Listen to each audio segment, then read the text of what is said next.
Bem-vindo, bem-vinda ao programa A Escola Dominical na Web TV. É um prazer mais uma vez estar aqui com você para nós aprendermos as lições bíblicas da CPAD. Lições essas que são importantes para a nossa vida e nós estamos estudando nesse trimestre sobre o livro de Daniel. E como sempre eu peço a você que nos ajude a compartilhar. Se você gostar do vídeo, clique em gostei lá embaixo do vídeo, tem uma mãozinha assim, clique, vai abrir um campo para você compartilhar. Compartilhe com a sua rede social, escreva, participe conosco, interagindo, colocando aí os seus questionamentos, colocando o seu posicionamento a respeito da lição, o que você achou do vídeo, o que você achou de interessante. Escreva, participe, escreva qualquer coisa que você queira escrever, que você sentir ali no vídeo, participe conosco, é muito interessante, nós vemos ali os comentários, outras pessoas irão ler também os seus comentários e poderá contribuir para a lição, para o pensamento, para a reflexão das demais pessoas também. Quero registrar aqui uma alegria quando estive ali em Vitória, no mês de setembro. Fui apresentar um artigo no Congresso da Associação dos Biblistas, né, do Brasil, com participações de teólogos do Brasil, do exterior, e tive uma grata satisfação ali de conhecer alguns irmãos da Assembleia de Deus da Faculdade Unidas, da Batista. E outra satisfação muito grande foi quando estive no shopping ali para almoçar e visitei a Saraiva. E lá encontrei o quê? Meu livro, né? Educação Cristã Libertadora. Se você ainda não possui, vá na Livraria Cultura, Livraria Saraiva. Tem lá um exemplar. Fiquei contente, faz mais de ano que nós lançamos esse livro. E é um livro que tem tido uma boa aceitação e continua sendo vendido. Estava lá exposto lá em Vitória. Então você que é daí já pode buscar. Recentemente aqui também no shopping da minha cidade, Curitiba, eu estive visitando ali o shopping, passei na livraria e vi lá o livro. Que satisfação! Então você que não possui ainda, pode comprar na sua cidade. Fala, minha cidade não tem shopping, não tem livraria Curitiba, Saraiva, mas não tem CPAD. Mas procure a livraria da sua cidade. Se você não encontrar meu livro, fale para ele pedir para a fonte editorial. Peça o livro lá do Natalino, Educação Cristã Libertadora, porque ele tem condições de pedir para que você possa adquirir. Indique também para os irmãos e irmãs aí da sua igreja para adquirir o livro, fazer uma boa leitura, onde nós vemos aí uma releitura do livro de Jó a partir dos conceitos de Paulo Freire. Trabalho com algumas questões importantes da educação e faço uma análise de conteúdo de uma revista da CPAD que tratava do livro de Jó em 2003. Então fica aí a dica de leitura, Educação Cristã Libertadora. Continua vendendo bem, graças a Deus. Vamos à lição de hoje. Então hoje nós vamos ver sobre a queda do Império Babilônico. O que nós vamos ver sobre a queda do Império Babilônico? Como tudo começou? Nós vamos estudar sobre uma figura que aparece no capítulo 5 de Daniel, Belsassar. Esse rei que foi sucessor de Nabucodonosor, vamos ver que não foi sucessor direto. O texto fala pai Nabucodonosor, mas vamos ver que na realidade ele não era filho direto de Nabucodonosor, mas ele era pai por ancestralidade. Mas vamos ver que nessa figura de Belsassar também uma figura de um homem arrogante, de um homem que foi alimentado pelo poder. Um homem que achava que podia fazer o que bem entendia, inclusive com as coisas da casa de Deus, que haviam tomado lá de Judá do templo de Jerusalém. Então um homem que não respeitava as coisas religiosas, as coisas separadas para Deus, sagradas. Nós vamos ver que não podemos abusar também nesse sentido de sermos radicais demais nessas questões, mas saber que as coisas que são separadas para Deus são para o uso exclusivo, para adoração a Deus. Então na casa de Deus nós temos que ter reverência e cuidado com as coisas de Deus. Nessa lição nós vamos ver que Deus não se deixa escarnecer.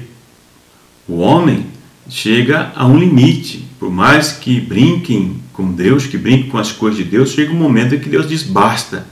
Aí entra a justiça de Deus. E nós vamos ver nessa lição qual que é o resultado da soberba, da pessoa que vive debaixo da soberba, da arrogância, e aquele que não respeita e valoriza as coisas que são de Deus. Não somente o Deus como ser, mas também aquilo que está relacionado a Deus. É o que nós vamos ver nesta lição.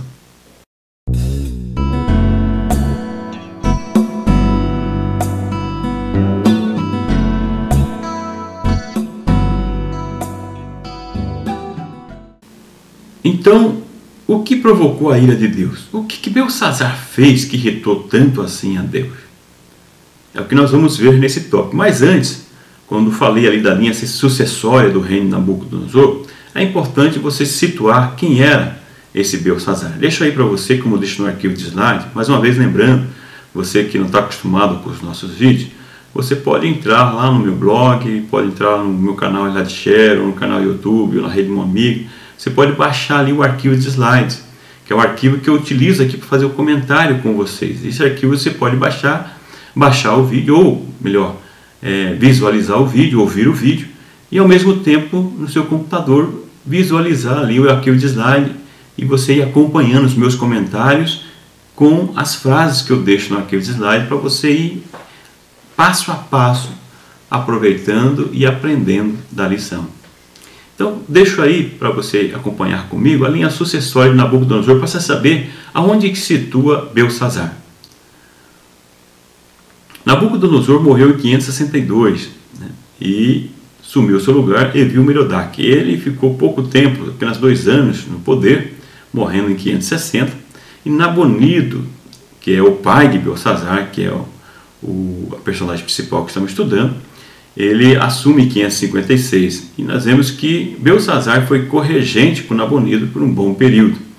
E por fim, então, nós vemos o reinado de Belsassar, que termina em 539. Então, se considerarmos a corregência desde o início, nós vamos ver que ele atuou por 17 anos. Então, nós vemos que quando o texto diz ali, o seu pai Nabucodonosor, quando se refere para Belsassar, na realidade não era o pai direto de Belsassar, porque o pai dele era Nabonido, mas era o pai por ancestralidade, ou seja, o seu pai, o ancestral Nabucodonosor, que foi rei, que reinou antes de você. Então, por isso que usa a figura pai. É importante você saber disso. Esse rei Belsassar nos diz que certo dia, no ano de 1539, esse rei fez algo que irritou, que foi o limite, vamos dizer assim, o ditado popular, gota d'água para a relação com Deus. O homem que era arrogante, soberbo e que ia tocando o seu reino, mas chegou um momento que ele fez algo que moveu a Deus. O seu pai estava em campo de batalha, seu pai estava defendendo o território, enquanto ele ali estava no reino, e nos diz que ele reuniu 1000 dos seus grandes, dos seus poderosos, faz uma grande festa, o texto diz ali, regada a vinho, iguarias e orgias. Trouxe ali concubinas, mulheres, e ali eles fizeram lá as suas festas, com orgias, bebendo, comendo, como se não devesse nada a ninguém, como se não existisse ninguém maior do que eles para controlar o que estivesse de olho. Ele tinha ali a sua posição, o seu poder, era um homem importante, um reino mundial da época, então ele achava que podia fazer o que bem entendia. Mas Deus estava atento para o que estava acontecendo, e isso incomodou muito a Deus, porque acima de tudo, de toda a festa, a orgia que ele estava fazendo, ele toma os utensílios, vasos, que haviam sido trazidos lá de Jerusalém para a Babilônia, e ele toma os utensílios que eram consagrados, considerados sagrados para os judeus, e eles utilizavam para beber, para utilizar nas suas festas. Isso foi, como disse, a gota d'água para Deus. No meu arquivo de slide eu deixo aí algumas citações de textos bíblicos condenando a utilização das coisas sagradas para outras utilidades, ou seja, o desrespeito para com as coisas sagradas, as coisas que são separadas para Deus. Então nós vemos aí essa preocupação de Deus nesse texto bíblico, e nós vemos aí esse ensinamento, essa reflexão que nós devemos ter a partir desta lição, de como nós estamos tratando com as coisas que são consagradas a Deus, ou seja, devemos reverenciar tudo aquilo que está relacionado a Deus e a sua palavra. Fazer festa é bom, mas, eu coloco aí no arquivo de slide, vamos em Eclesiastes 7:2, que é melhor estar no velório do que nas festas, nos diz o texto. Dá a impressão assim de muito pessimismo. Mas o que esse texto vem nos trazer? Que é melhor, muitas vezes, estarmos participando de um velório, onde nós vemos alguém que, como nós, estava vivo e perdeu a sua vida. que nós também vamos para o mesmo caminho, no momento que nós refletimos sobre a nossa vida, como estamos agindo, para mudar de atitude. Enquanto que nas festas, como nesse caso de Nabucodonosor, onde havia um exagero, onde as pessoas não respeitavam as coisas sagradas e viviam ali no pecado, em orgias, pessoas que entendem que está tudo bem, que nada vai mudar na sua vida, que pode-se ter a impressão que vai ficar assim por resto da sua vida. E muitas vezes desconsidera as coisas de Deus e desconsidera ao próprio Deus. É um perigo, por isso que a palavra de Deus nos traz esse exemplo lá em Eclesiastes.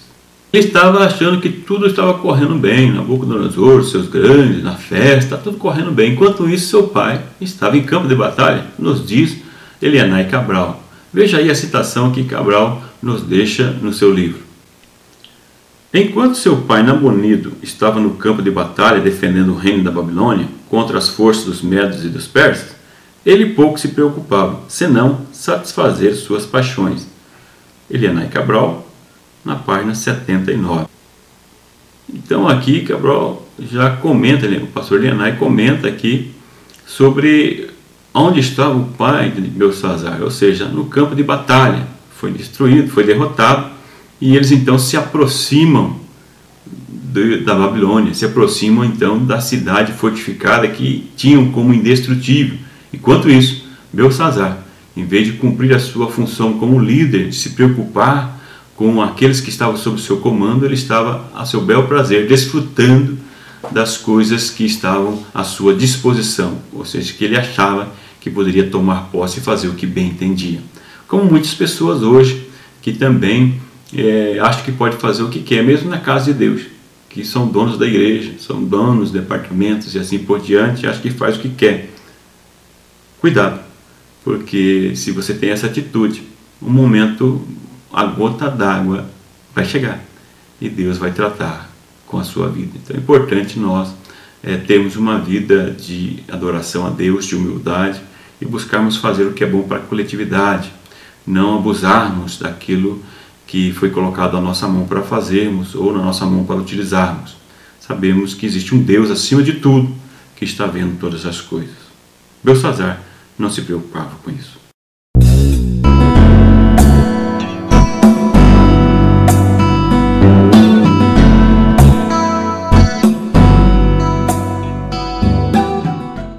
Como aplicação prática desse tópico, eu pergunto para você como você tem lidado com as coisas consagradas a Deus, com aquilo que é separado para a adoração a Deus, ou aquilo que é de Deus que é colocado nas suas mãos para você gerir, para você administrar. Como você tem feito?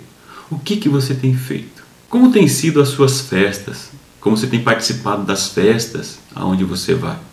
Não há problema em você ir em festa, não há problema em você festejar. Pelo contrário, é muito bom e isso é saudável, mas depende como você tem festejado, aonde você tem festejado. É um momento para você pensar. Nos momentos de bonança, nos momentos de fertilidade e prosperidade, como no caso do Belsazzar, como você tem se comportado? Qual tem sido a sua atitude? Pare e pense um pouco.